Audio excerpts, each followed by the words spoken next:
jaaltu naag meel meherad kula haydo cuntada karin jirta loo oran jiray horta saa qaana jaalaaji yaa kale laakiin garnaane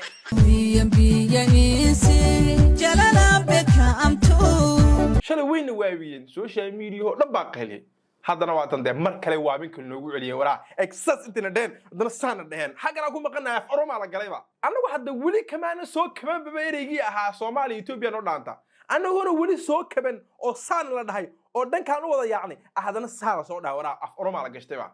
jaalale satiya lagu leeyahay booramaanay maringa waxa soo galaa